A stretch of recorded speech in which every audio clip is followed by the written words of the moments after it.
लग्नाचे दागिने म्हणजे श्रीमंत पेशवाई दागिने. नाशिकचे सुप्रसिद्ध सराफ मयूर अलंकार सराफ. ताज्या बातम्यांसाठी नाशिक न्यूजच्या YouTube चॅनलला सबस्क्राईब करा आणि बेल आयकॉनला प्रेस करा.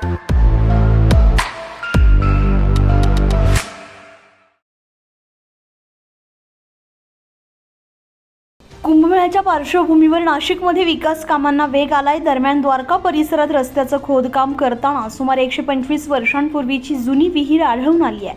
खोदकामादरम्यान सापडलेली ही विहीर 1903 सालातील असल्याचं सांगितलं जात आहे. विशेष म्हणजे या विहिरीमध्ये स्वच्छ आणि पिण्यास योग्य असं जिवंत पाणी असल्याचंही दिसून आलंय. त्यामुळे ही पुरातन विहीर जतन करून ठेवावी अशी मागणी स्थानिकांकडून केली जाते.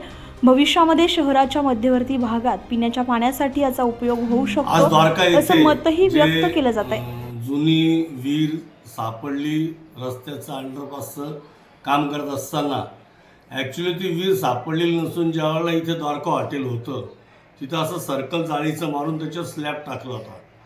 सतीश शेठ शानबाग यांनी जेव्हा द्वारका हॉटेल चालू करायच्या अगोदर इथे सर्व मळे होते. आपल्या कल्पना हॉटेलपासून तर गांधीनगरपर्यंत जिथे टाकळीच्या हनुमानाची जी जहागिरीची जमीन आहे, गांधीनगर प्रेसची जमीनसुद्धा पहिले ही टाकळी संस्थांचीच होती. तर त्यावेळेला इथं सगळ्या शेत्या होत्या. तर साधारणतः 1900 ते 1903-04 सालची ती विहीर आहे. तिला आजही जिवंत पाणी आहे. विटेच्या सुरेख विटांनी त्याचं बांधकाम केलेलं आहे आणि या उन्हाळ्यातही आज एवढ्या वर्षानंतरही त्या विहिरीतलं पाणी वरती येत असं जिवंत झाले.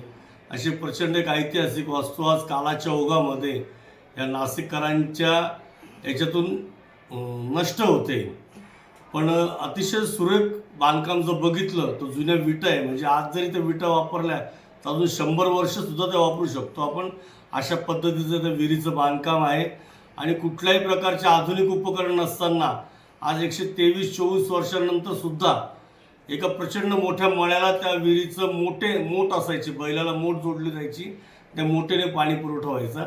आजही कुठलं आधुनिक तंत्रज्ञान एवढं पाणी शोधू शकत नाही. तेवढं पाण्याचा साठा आजही मुबलकपणे उन्हाळ्यामध्ये त्या विहिरीमध्ये आहे आणि एक प्रचंड आता प्रशासन या पुरातन विहिरीचे जतन करणार का की ती पुन्हा नष्ट होणार असा प्रश्न आता नागरिकांमध्ये उपस्थित केला जातोय. संजय परमार, नाशिक न्यूज, नाशिक. ताज्या बातम्यांसाठी नाशिक न्यूजच्या YouTube चॅनलला सबस्क्राईब करा आणि बेल आयकॉनला प्रेस करा.